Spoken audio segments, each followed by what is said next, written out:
Pompey Sound, your hourly update from Fratton Park, sponsored by Piglet's Pantry, the home of award-winning and handmade food on the South Coast. John MOUSINHO is asked yet again how much money he's got to spend in this coming transfer window. The budget will increase and there's willingness to do that, he says. We've never been under any illusions over where we're going to be in the structure. It's no secret, right? Birmingham will come up and are probably going to outspend everybody. Wrexham have plenty of money. But one thing we know we've done this year is be competitive at the level. I just think it's a really exciting thing to be able to maximise what we do with the resources we're given. This is another example of this man's power of positive thought. He is saying that one of the exciting things that he's looking forward to is not having anywhere near as much money to spend on players as some of the teams that we're going to be competing up against in the Championship next season. And if you look at it like that, it does increase the possibility, the prospect of excitement, that we're not only going to do well, and to do well, we would need to finish a few places higher than we did the season that's just ended, and we can do that, but we've also got the opportunity to feel smug about the fact that the Moneybags clubs are on their way to League One. Off you go. Not nice to see you twice this year or whatever. See you in 10 years' time. That is something that you have to work on in order to get excited about. And yes, I and those who decry the constant shouting of spend, spend, spend, we also would like to see Pompey signing expensive players. We would. But we have good memories. You don't have to go back that far to when the club nearly went bust. This is what we're guarding against. Going bust. You can go bust. Clubs have gone bust. We were within a whisker, a heartbeat.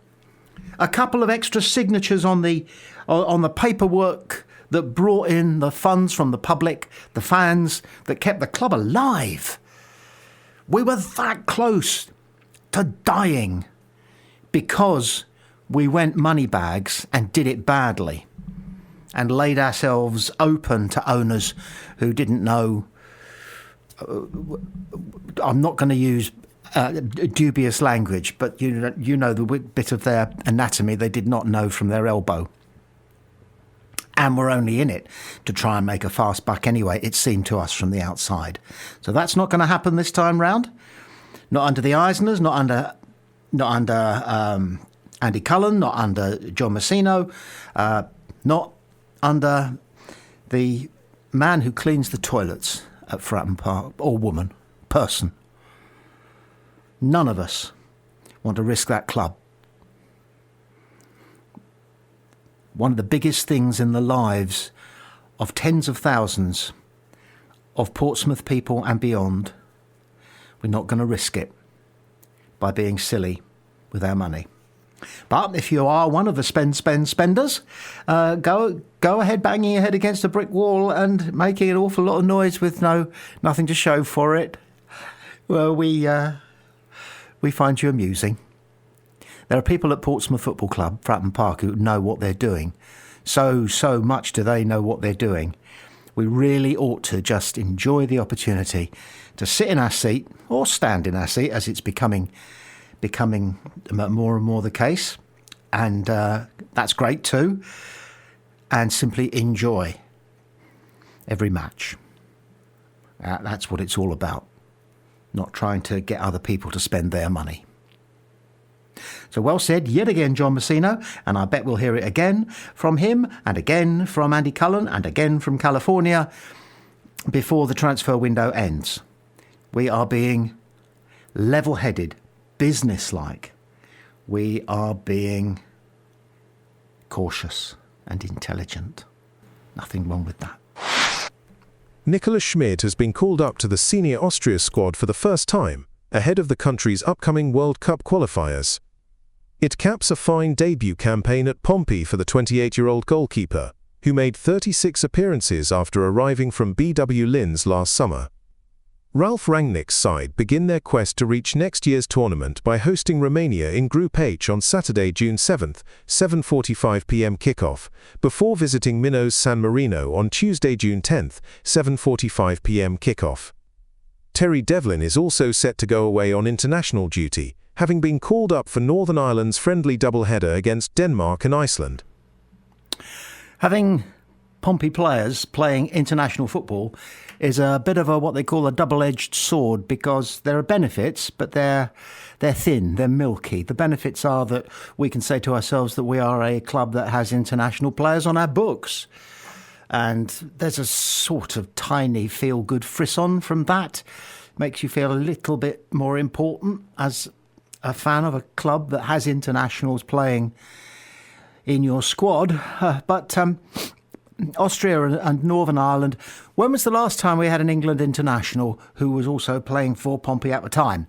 We've had plenty of people who went on to play for England, plenty of people who played for England before they came to Pompey, but I think I'm right in saying, because I quickly Googled it, Mark Hateley played 32 times for England whilst he was with Pompey. That's what it said anyway when I got it up on the screen.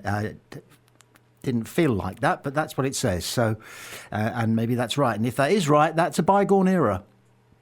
Mark Hateley, of course, for England on occasions was fantastic. I don't know if he was on Pompey's books at the time, but he scored the second best England goal I've ever seen, which was a towering header in the Brazilian National Stadium Maracanã against Brazil. It was a friendly, but there's no such thing as a friendly against Brazil.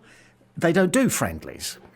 They want to win. And I played a bit of football out there, not very well, but they are hard people. Footballers, they are hard. They want to win. They used to foul me as they ran past me, dribbling the ball, put their elbow in my neck if they could. That's how much they wanted to win. So it was a friendly, but it was intentional. They wanted it. And we beat them 2-0 at the Maracanã. And Hateley, in the second half, I think it was, no first half, scored a header. Oh, my goodness. He was higher than the crossbar. He jumped higher than Ronaldo, who's as good a jumper as there's ever been. And what a powerful header he had on him. And it was such a good English-style goal to score that in the Maracanã. The best goal I've ever seen score for England happened elsewhere on the pitch in a different half. And it was John Barnes who dribbled past 5 Brazilians and walked it into the net in the Maracanã. Definitely the best goal I've ever seen for England. If anybody can better it, I'd love to hear. Anyway, having internationals on your books is a double-edged sword. There's a feel-good factor about it, but there's also a danger. There is a danger that they could get injured. And if you're not clear on the intensity of that danger, I've got 2 words for you. Cassini Yengi. Okay? Argument over. Game over. Did he need to go to Australia and to the Middle East to be part of the Socceroos squad, to get a few minutes on the pitch, and to come back so crocked we hardly saw him again? International football, double-edged sword. The sharpest of those double edges is a Guinness. Players can come back injured, and if they don't come back injured, they come back just that little bit more jaded than players who haven't been on international duty. And if we're up against teams whose entire squads have had their feet up or been in important training sessions throughout and haven't been stuck on aircraft, haven't been made to run out and do their business against the might of San Marino. Yeah, that's the other thing. Meaningless games. How many meaningless games are coming up in this next international break? Northern Ireland, okay, they get some good results and they produce some darn good players. Has there ever been a footballer significantly better than George Best? No, there simply hasn't. So Northern Ireland can do the business, produce the goods, but San Marino. Again, I don't know anything about San Marino, except that when I was a boy, we always used to the commentators would make jokes about he's a taxi driver by day, he's a waiter by day, you know.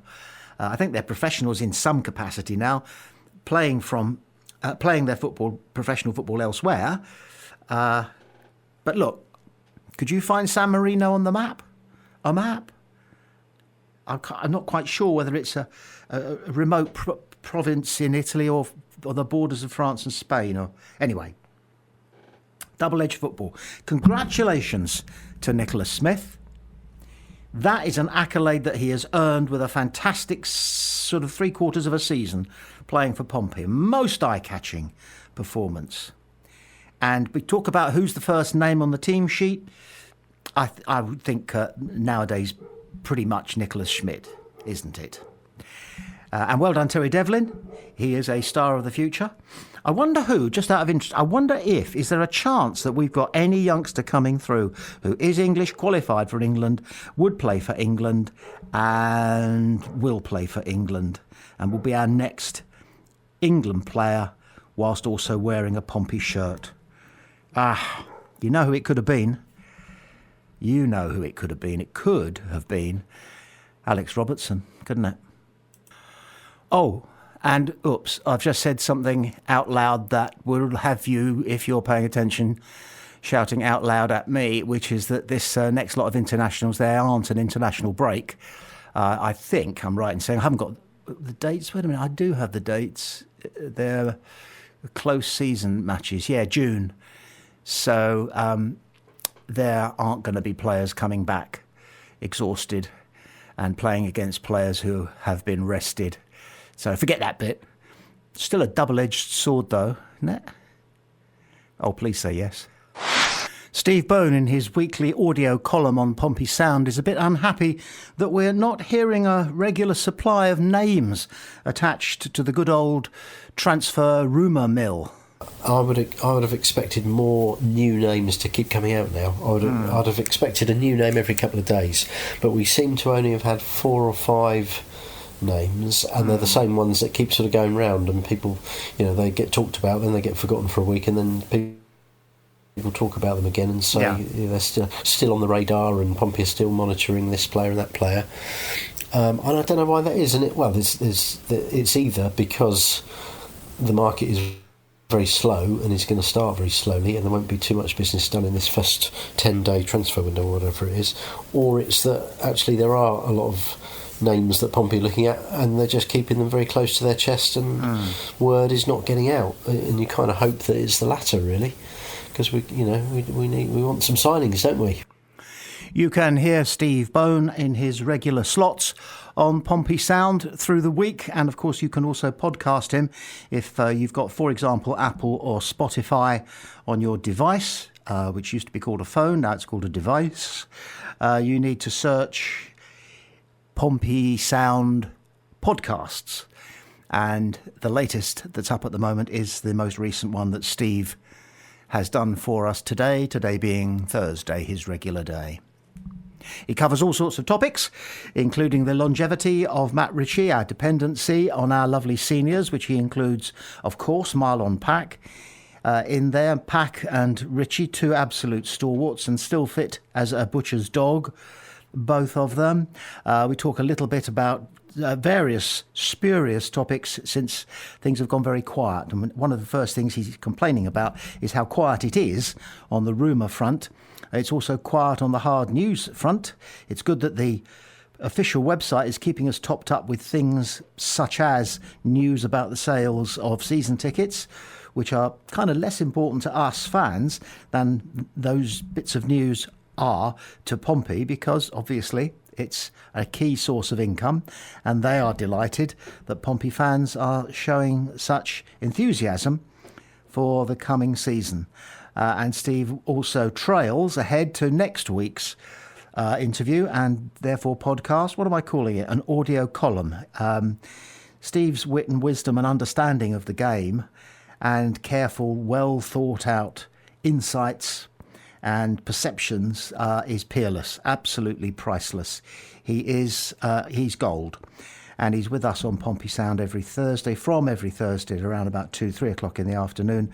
And then we put it out on 2 or 3 times a day and night on Pompey Sound until Steve pitches up with another one. But as I say, you can also catch the podcast, very popular they are too, quite rightly, on the Pompey Sounds podcast platform.